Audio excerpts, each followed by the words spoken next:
Hi, I'm Ashley, the Youth Services Manager at the Tiffin-Seneca Public Library, and today I wanted to share some newly published books with you that you can find in the teen section here at the library.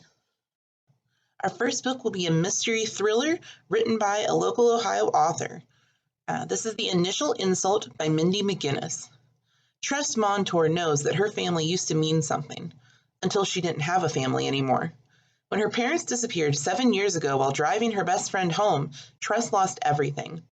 She might still be a Montour, but the entire town shuns her now that she lives with her drunken, one-eyed grandfather at what locals referred to as the White Trash Zoo, a wild animal attraction featuring a zebra, chimpanzee, and a panther, among other things. Felicity Tornado has it all: looks, money, and a secret that she's kept hidden. She knows that one misstep could send her tumbling from the top of the social ladder, and she has worked hard to make everyone forget that she was with the Montours the night they disappeared. Felicity has buried what she knows so deeply that she can't even remember what it is, only that she can't look at Tress without having a panic attack. But she'll have to. Tress has a plan. A Halloween costume party at an abandoned house provides the ideal situation for Tress to pry the truth from Felicity, brick by brick, as she slowly seals her former best friend into a coal chute. With a drunken party above them and a loose panther on the prowl, Tress will have her answers, or settle for revenge.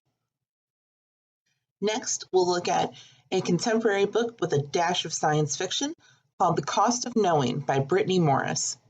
16-year-old Alex is trying his best.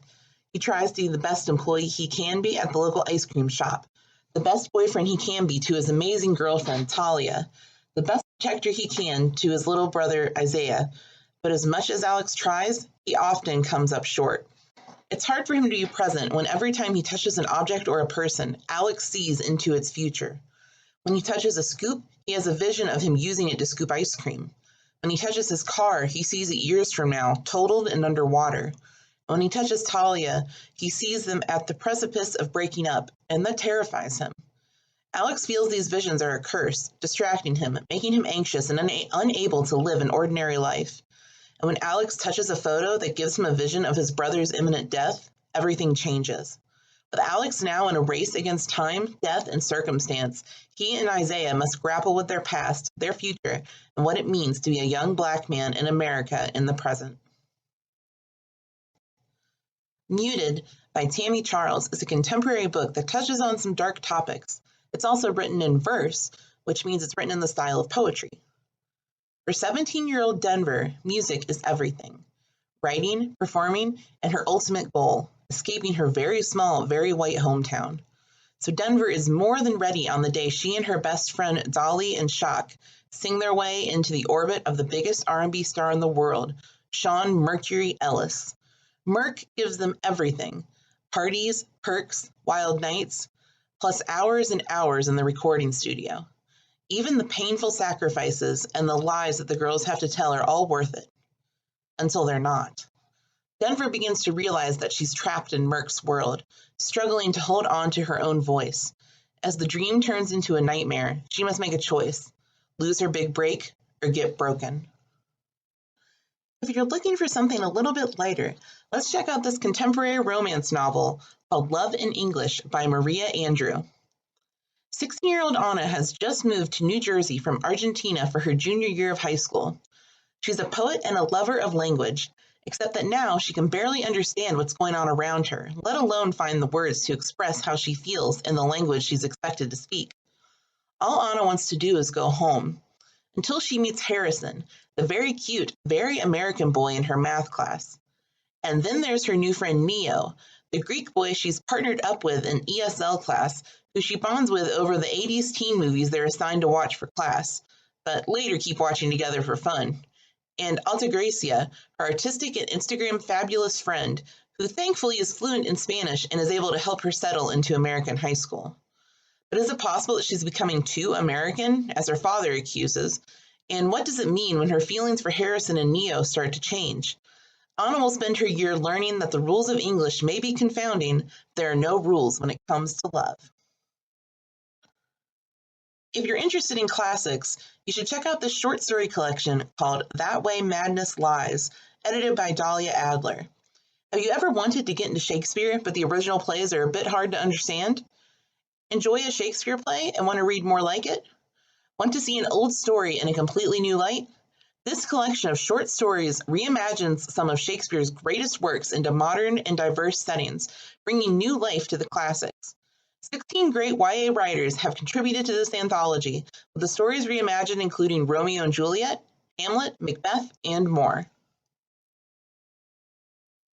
If you like your historical fiction mixed with some fantasy, you should look at The Shadow War by Lindsay Smith.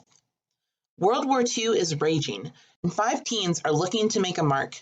Daniel and Rebecca seek revenge against the Nazis who slaughtered their family. Simone is determined to fight back against the oppressors who ruined her life and corrupted her girlfriend. Philip aims to prove that he is better than his worst mistakes, and Liam is searching for a way to control the portal to the shadow world he's uncovered, and the monsters that live within it, before the Nazi regime can do the same.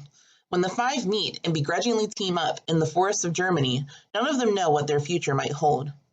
As they race against time, war, and enemies from both this world and another, Liam, Daniel, Rebecca, Philip, and Simone know that all they can count on is their own determination and will to survive. With their world turned upside down and the shadow realm looming ominously large and threateningly close, the course of history and the fate of humanity rest in their hands. Still, the most important question remains: will they be able to save it? Lycanthropy and Other Chronic Illnesses by Kristen O'Neill is a paranormal contemporary with a good dose of humor. Priya worked hard to pursue her pre-med dreams at Stanford, but a diagnosis of chronic Lyme disease during her sophomore year sends her back to her loving but overbearing family in New Jersey, and leaves her wondering if she'll ever be able to return to the way things were. Thankfully, she has her online pen pal, Bridget, and the rest of the members of Oof, Ouch My Bones, a virtual support group that meets on Discord to crack jokes and vent about their own chronic illnesses. When Bridget suddenly goes offline, Priya does something out of character.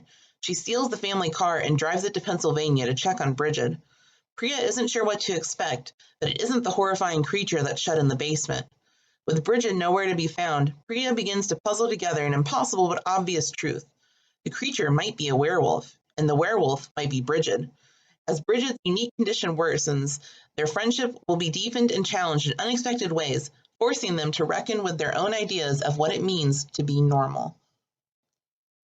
If any of these books sound interesting, you can check them out at the Tiffin-Seneca Public Library, along with a ton of other really great books. Happy reading!